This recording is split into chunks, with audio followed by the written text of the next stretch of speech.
વિશ્વ પ્રસિદ્ધ અને લાખો ભક્તોનું આસ્થાનું કેન્દ્ર સાળંગપુર કષ્ટભંજન દેવ હનુમાનજી મહારાજનું મંદિર હવે એક એવા નિર્ણયના કારણે ચર્ચાના કેન્દ્રમાં આવ્યું છે જેણે સમગ્ર ધાર્મિક જગતમાં નવી ચર્ચા જગાવી છે। સાળંગપુર મંદિર ટ્રસ્ટે હનુમાનજીના નામ સ્વરૂપો અને સંબંધિત આધ્યાત્મિક અભિવ્યક્તિઓને કાનૂની સુરક્ષા આપવાનો દાવો કર્યો છે, પરંતુ આ નિર્ણય સામે સંત સમાજ તેમજ બ્રહ્મ સમાજે સખત વાંધો ઉઠાવ્યો છે। આ સમગ્ર વિવાદ શું રહ્યો, જોઈએ આ ખાસ અહેવાલમાં।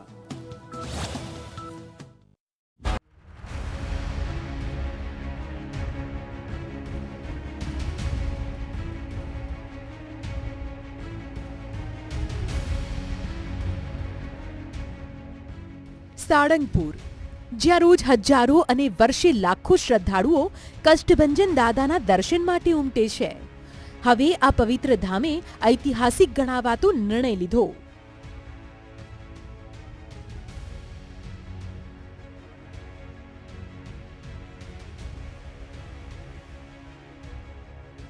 મંદિર ટ્રસ્ટે દાદાના વિવિધ સ્વરૂપો, ચિત્રો અને આધ્યાત્મિક ઓળખને કોપીરાઇટ અને ટ્રેડમાર્ક દ્વારા સુરક્ષિત કરાવ્યાનો દાવો કર્યો છે। ટ્રસ્ટનું કહેવું છે કે આ પગલું પવિત્ર વારસાના સંરક્ષણ માટે લેવામાં આવ્યું છે, જેથી કોઈ વ્યક્તિ કે સંસ્થા દાદાના નામ કે સ્વરૂપોનો વ્યાવસાયિક લાભ માટે અનઅધિકૃત ઉપયોગ ન કરી શકે।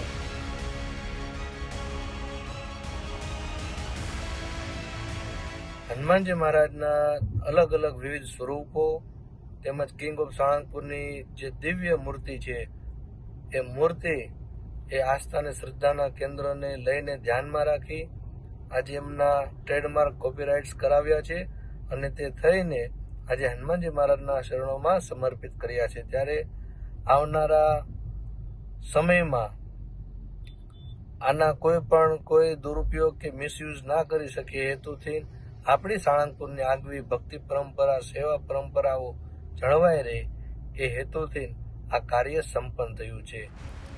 પરંતુ ટ્રસ્ટના આ નિર્ણય સામે વિરોધના સૂર પણ ઉઠ્યા છે। બ્રહ્મ સમાજે ખુલ્લેઆમ આ નિર્ણયનો વિરોધ નોંધાવ્યો છે। બ્રહ્મ સમાજનું કહેવું છે કે ભગવાન કોઈ બ્રાન્ડ નથી અને ન તો કોઈ કોર્પોરેટ સંપત્તિ છે। ભગવાન કરોડો હિન્દુઓની સામૂહિક આસ્થા અને સાંસ્કૃતિક ધરોહર છે। એ સનાતન ધર્મના આ ઈષ્ટદેવ છે, કોઈ સ્વામિનારાયણ સંપ્રદાયના એકલાના પોતાના માલિકીપણાનું નથી, આ હનુમાનજી નથી। તો જો કોઈ પણ ટ્રેડમાર્ક લઈ લે અને પછી કોઈ પણ જગ્યાએ આવો ઉપયોગ કરે કોઈ પણ હિન્દુ વ્યક્તિ, તો એના પર કાયદેસરની પગલાં સ્વામિનારાયણ સંસ્થા લઈ શકે જો આ ટ્રેડમાર્ક લઈ લે તો। પણ આ એક એમણે કીધું કષ્ટદેવ છે, એ અમારું નામ છે ને અમારું પ્રતીક છે ને અમારું ટ્રેડમાર્ક છે, તો કષ્ટદેવ છે એ ભગવાન હનુમાનજીનું નામ છે, 1008ના નામ પૈકીનું એક નામ છે। સારંગપુર ધામ છે એ ગામનું નામ છે, કોઈ વ્યક્તિ કે સંસ્થાના ટ્રસ્ટનું નામ નથી। સારંગપુર ગામનું નામ છે, ગામનું નામ હોય ત્યાં એ સ્વતંત્ર માલિકી કોઈની બનતી નથી। આ બિલકુલ કાયદાની દ્રષ્ટિએ, બંધારણની દ્રષ્ટિએ, બંધારણના આર્ટિકલ 21 અને 25ની અંદર ભારતના દરેક નાગરિકને પોતાની ધર્મ અને આસ્થા માનવાનો અધિકાર છે। આ રીતે કોઈ ભગવાનના નામને કોપીરાઇટ ના કરી શકાય। કષ્ટભંજન, સંકટ મોચન, આવા અનેક નામ હનુમાનજી સાથે સંકળાયેલા છે।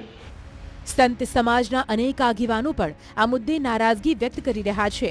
સંત જ્યોતિર્નાથ બાપુએ સ્પષ્ટ શબ્દોમાં કહ્યું કે ભગવાન પર કોઈ વ્યક્તિ કે સંસ્થાનો માલિકી હક હોઈ જ ન શકે। ભગવાન તો સમગ્ર સમાજના છે।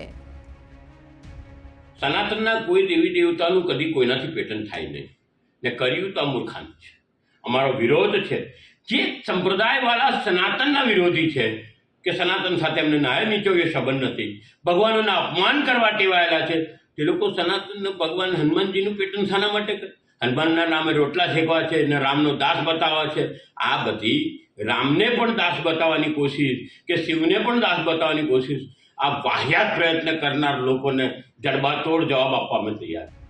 જૂનાગઢના ખાખી મઢીના મહંત સુખરામદાસ બાપુએ પણ આક્રોશ વ્યક્ત કર્યો છે। તેમનું કહેવું છે કે દેવી દેવતાઓને કોપીરાઇટ કે ટ્રેડમાર્કના દાયરામાં બાંધવાનો પ્રયાસ યોગ્ય નથી। ભગવાન સૌના છે અને સૌ માટે છે। અને જે સ્વામિનારાયણના સાધુઓ પોતાને સાધુ કહે છે ને, ધિક્કાર છે સાધુતામાં। તમારામાં હજી પણ કંઈક ખૂટે છે, તમારામાં હજી પણ કંઈક ઘટે છે। એટલે તમે લોકો એક ભગવાનને પણ વ્યાપાર તરીકે ઊભા કરી દીધા છો, ભગવાનને પણ તમે વ્યાપારી તરીકે બનાવી દીધા છો અને ભગવાનને જ્યારે તમે માનતા હો ત્યારે તમે તમારા ભગવાન પૂરતું સીમિત રહ્યો ને. શું કામે તમે હનુમાન દાદાને ત્યાં અમારા પૂજો છો? હનુમાન દાદાને ઉપર તમે બધા નભી રહ્યા છો અને પછી પોતાને તમે કહો છો કે અમે સનાતની છીએ. કઈ ભાષામાં, કઈ શબ્દોમાં તમને સમજાવવામાં આવશે? એક તરફ મંદિર ટ્રસ્ટ દ્વારા આ પગલાંને પવિત્ર વારસાના સંરક્ષણ સાથે જોડવામાં આવી રહ્યો છે, તો બીજી તરફ સંત સમાજ અને ધાર્મિક આગેવાનો તેને આસ્થાના વિષય સાથે જોડીને પ્રશ્નો ઉઠાવી રહ્યા છે. હવે આ મુદ્દે ચર્ચા માત્ર સાળંગપુર પૂરતી મર્યાદિત નથી રહી, પરંતુ સમગ્ર ધાર્મિક અને સામાજિક વર્તુળોમાં ચર્ચાનો વિષય બની છે. તો સવાલ એ છે કે શું ધાર્મિક પ્રતીકો અને આધ્યાત્મિક વારસાને કાનૂની સુરક્ષા આપવી સમયની જરૂરિયાત છે કે પછી આસ્થા અને અધિકાર વચ્ચેની રેખા અહીં ધૂંધળી થઈ રહી છે? જવાબ ભલે અલગ અલગ હોય, પરંતુ સાળંગપુરનો આ નિર્ણય ચર્ચાના કેન્દ્રમાં આવી ગયો છે. Bureau report, Zee media.